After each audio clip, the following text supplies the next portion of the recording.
Good morning, and as always, Slow is smooth, smooth is fast. so what we're going to talk about today is scalars and vectors.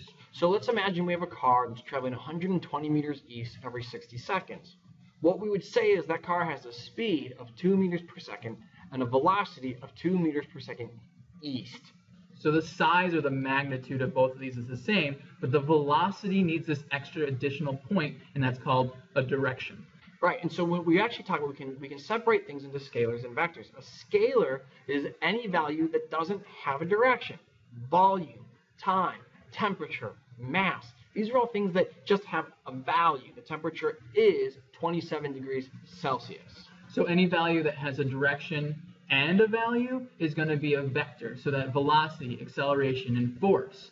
So they can always go in different directions, and that's why we need to tell what the direction is. Exactly. Now, direction can come in multiple ways, and there's really kind of two ways. We can talk about things like northeast. We can also talk about things like degrees, like 30 degrees above the horizontal. So to understand this, we really can just say that a vector has two components that are always going to be parallel, the x and the y axes. So we've actually shown that parallel action here, and we can break this up into different components, and we can really pull some information out using our right triangle trig that you guys learned last year. So if we know what the x value is here, and we know what the y value is here, we can figure out what our vector is, what our blue line is.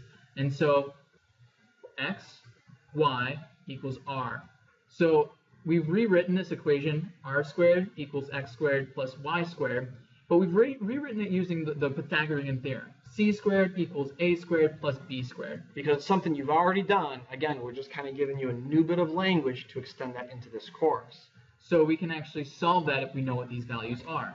Now, the tricky thing is a lot of times in physics we use things like degrees, 30 degrees above the horizontal. So we go back to our right angle trigonometry in your geometry class, and the same thing. Here we've substituted the x and the y value to say r sub x. All that means is the value of r that is parallel the x coordinate or the x-axis. So these subscripts are getting really important because they're telling us whether we're talking about the y direction or we're talking about the x direction.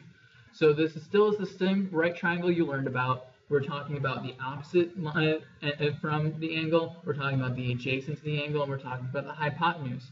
So if we know what that angle is, or we know what both of these sides are, we can do a lot of cool things with our right triangle trig.